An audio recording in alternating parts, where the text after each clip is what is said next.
Hello everybody, Peter here. Right, first dream was actually only last night. Rather timely because I was getting a bit worried. um, this concerned, I seem to be in London actually, in a railway station or approaching a railway station anyway. With this other man, and we both seem to be very smart black suits, which is unusual for me at least. And we're obviously waiting, well, hoping to catch a train, and then we could see a train coming in, so we started making the tracks to. Sorry, that was a bit of a pun, didn't mean that. We hurried to get onto the platform, what I'm trying to say, to catch the train, and we had to overcome several obstacles before we get onto the platform, little fences, all sorts of silly things in the way. In the meantime, the train came belting in, and it stopped very briefly, and by the time we got to the platform it had gone off again, so we missed it.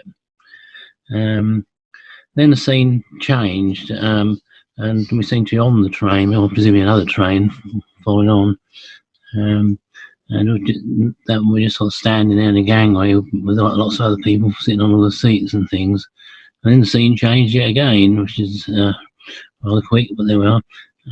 This time I was it all seemed to be part of the same dream though. I was now in the office, an office, guess what, and seemed to be trying to pack up some boxes, big flat boxes with accountancy clients' records, with a view to sending them back to them. I was having difficulty closing the boxes.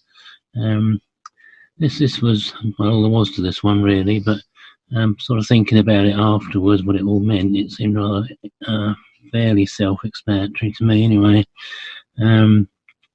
I think from having spoken to Duane about trains before, this tends to signify the need to move or move on somewhere else. I'm guessing the man who was with me was probably a guide, showing me the way.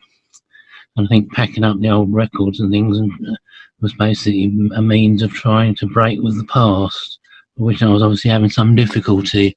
That's my take on it. I haven't had a chance to talk to Kevin about it, but perhaps Duane would like to come in on that, please. Well, I only heard so much of it, young man, but the basic idea was you missed the train? That's right, yeah, we missed the train, yeah. Yeah, was it just you? No, there were two of us.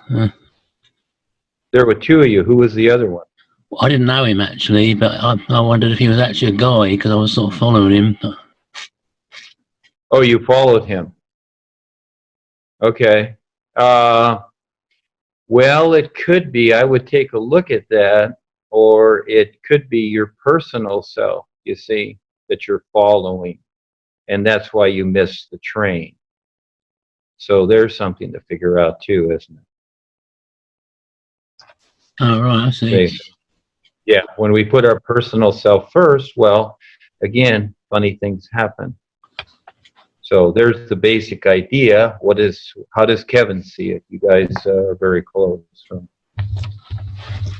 Well, my impression was possibly the man in the dark suit was a sinister dark force agent, and his very presence caused a distraction that may have resulted in those obstacles popping up, which resulted in Peter missing his train.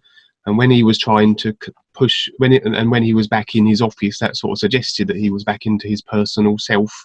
And when he was trying to cram all his stuff back into the boxes, it was as though rather than face the aspects of his created consciousness and all the ideas and agreements and so forth, he was trying to contain them and bury them and put them out of sight.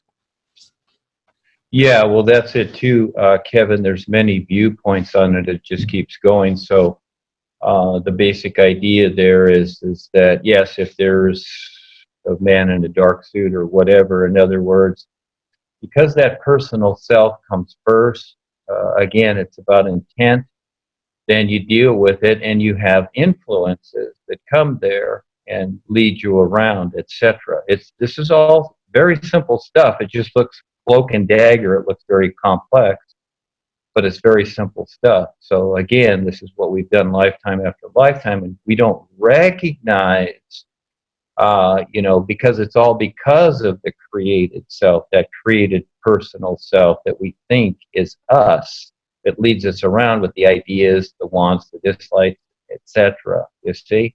So again, it allows this influence to come in. There's a basic idea. So, okay. Right, okay. Well, a second dream had about a week ago.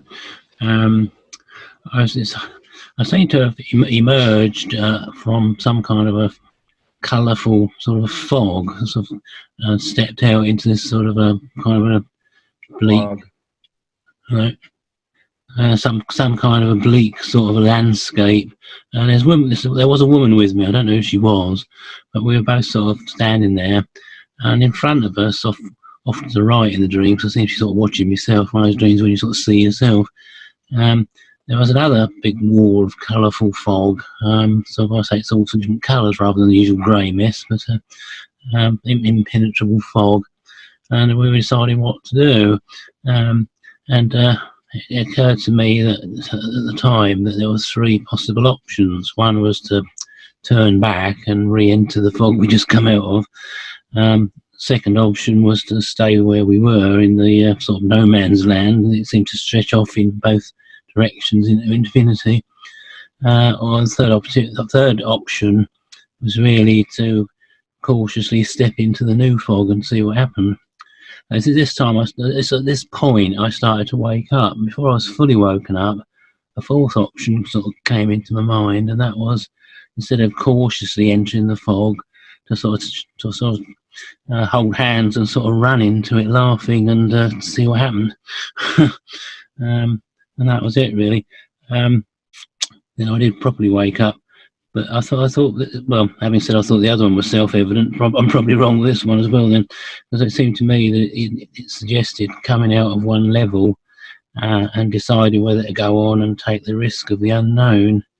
I thought, again, the woman was possibly a guide, obviously encouraged me to go on. Probably without her there, I might not have done so, but obviously didn't want to look a wimp in front of the woman, so I did go. I don't know, I probably got it completely wrong, but there we are. Well, another fun experience. Again, you decide, young man, and yeah, it's always about taking the risk. That's how you become more aware. If you don't, you don't. You just stay the same. So, and the lady there, again, I need more information because it's a little bit hard to understand you. But the basic idea is that, well, it could be a guide, yeah, or it could be the influence.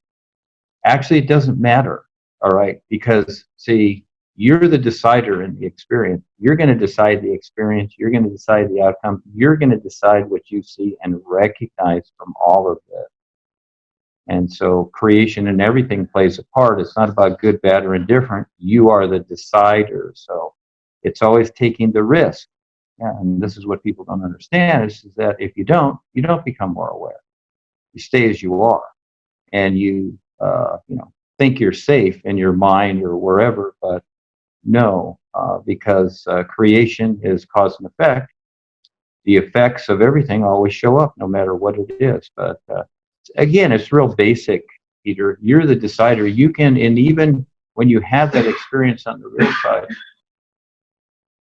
you're provided an opportunity, all right? It's kind of like a test in school. You're provided an opportunity, and you just decide the outcome. So when you wake up, you can decide it any way at all because it's all about you deciding, and again, your intent with the whole situation. Right, okay, thanks for that. One more dream, very short one this time, but a bit sort of weird. I was in a darkened room, which seems to take place frequently in my dreams, and I was sort of trying to find the light switch. I was feeling across the room, and I fumbled against the wall, and I found the light switch. But as I found it, my hand touched another hand in the dark. When I say hand, it was more a horrible, scrawny little claw, which quickly withdrew. And I was vaguely aware of some sort of shortish creature sort of shuffling away, which was very pleasant. So that was all there was to it, really. But sort of thinking about it, I was wondering if maybe I'd inadvertently visited the lower astral level or something, and this is some sort of warning of what there is if I fail to get my act together. Okay, so what happened, Peter? Did you find the light switch? I found the light switch, but I didn't manage to switch it on before I woke up. No, Oh, did you switch it on or not? no, I didn't get that far. Okay. Yeah. Well, sometimes it is that even though you find it, in other words, it's like people finding us, new presentation, and they see it, but they still step back. In other words, they don't switch on the light. They don't want to see what's really taking place. They want to still pretend in their mind how things are according to them and the outside world.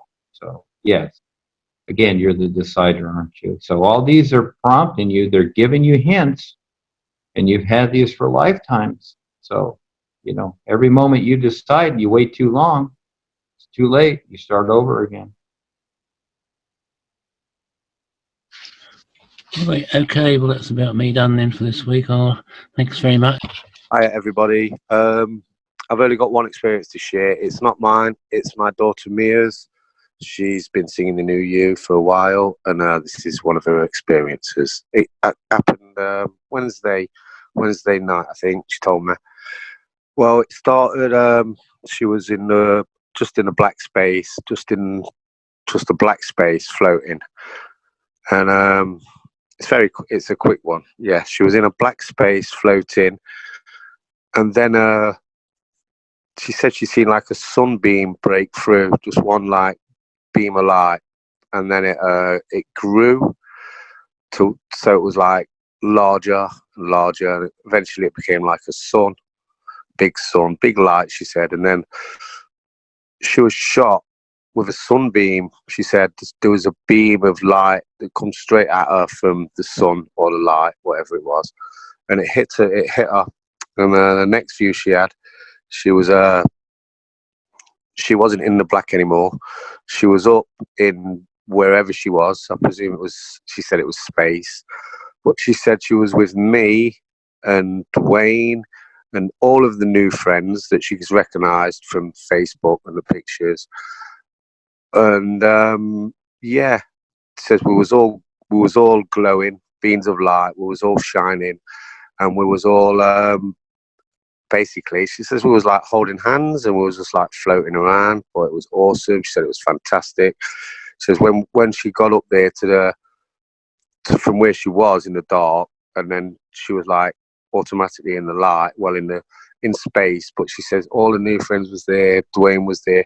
She said they was all laughing just like the last time she'd met him, and they was all having fun. And then there was all, like the skydivers do when they join hands, when they like fall, when they're skydiving in big circles. And she said we was all doing that, and that was it. And the experience ended in just like the whole scene turned to light, and that was it. That's what she wanted me to share with you this week. Thank you, Duane. Thank you, Kevin. Yeah, thank you, Pearce. No, that's wonderful. Could you write that down and send it? Yeah, no problem. Straight after the chat, I'll put it in. Yeah, no, that's wonderful because, yes, kids are witnesses. And again, the darkness is where we are at in creation and waking up. So again, her intent is to wake up. And so step at a time, she's doing it. Great. Thank you. No problem.